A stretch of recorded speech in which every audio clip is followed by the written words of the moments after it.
Ја сега се надополнам, пошто го слушав Томи од колото додека возев нааму за работите и ќе се врнам на таа многу битна работа што преска исто многу пати ви ја повтори. Моментално ово е добар бул маркет што го имам. Значи претходната година и оваа година. Вие повеќето не сте поминале bear market. Ја знам како е било додека сум бил у короната и како е било секој ден гледаш портфолиото како паѓа. Сега, не ќе да се доведете вие у ситуација, пошто гледам ја еуфоријата и гледам и коментарите на повеќето и гледам дека вие у суштина место да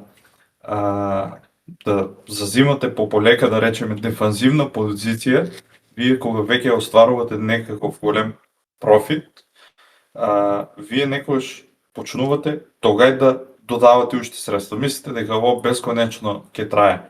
И многу е лошо ваква ситуација некој да улегне сега у маргина, например. Маргина се улаваше у април, не се сега улава у маргин. Сега се враќа маргината и полека се билдат кеш позициите. Значи, замислете си ја вака целата слика. Ја не викам дека тука сега крашки им. После ќе думам за тоа што очекувам, како очекувам, ама главно правило е, нели, секој што сум изборил дека мора да бидете спремни на двете сценари. Тука со swing trading, големата опасност е тоа што вие, ако цело портфолио го ставите и излезе некоја информација, не знам, Кина го нападнала Тајван, верувајте дека на нула ви оде на вас портфолиото. Треба да бидете спремни вие на тоа, ако го преземете тај риск. Затоа го збори и Томи тај риск менеджмент што треба да го имате. После нема да ви бидеме ја и Томи криви.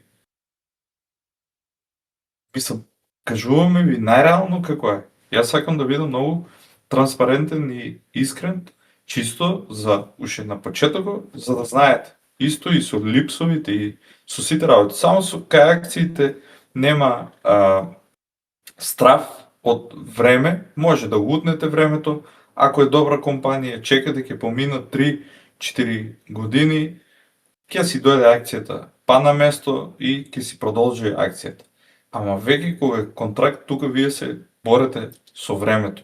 И времето не секогаш ќе биде у ваша полза. Овај период ако е бил у ваша полза, не значи тоа дека и уиднина ќе биде у ваша полза. Затоа ќе ве замолам сите, заради тоа знаете дека го одуговлекував и размислувавме со Томи каков тип на канал да ставиме, дека трейдови ќе ставиме у него. Заради самиот факт дека сакавме да го направиме тоа за да биде сигурно за вас. Сега, заради тоа мора да ги слушате советите на Томи, се што ќе ви ги дава за менаџирање на стратегијата. Ути е многу побитно тука со контрактите како се менаџира стратегијата, отколку ли како која акција некој сте ја купили или не, или дали сте го пропуштили AMD или некоја друга компанија. Затоа мора да бидете многу внимателни, повторувам го ово и како што кажа Томи, ово е еден од најбитните лајвови, за да знаете, да си контролирате емоциите, да не ве фаќа FOMO, да не ве фаќа еуфорија кога добивате и да не мислите дека секојаш ова како ви. Заради тоа што има многу позиции, сега замислете вие да почнете и ако цело време ги ставате сите средства што сте ги добиле, ќе улегнете еднашка на некој трейд дека ќе изгубите се, и ако некош ќе подесена работата од некој надворешен фактор, ви викам, не знам. Те пример да е било јануари, да е било, се си беше сјајно и еднашка да, Трамп излезе и вика трейд лос, извади ги тој. Замисли да имаш свинг на Тесла. Да. Оди минус 100% акцијата. Да. Минус 50% Аз знаеме, добра компанија, се long term верувам у неа, ама никош нема да си дозволам ја цело моје портфолио да го ставам целосно у свингс.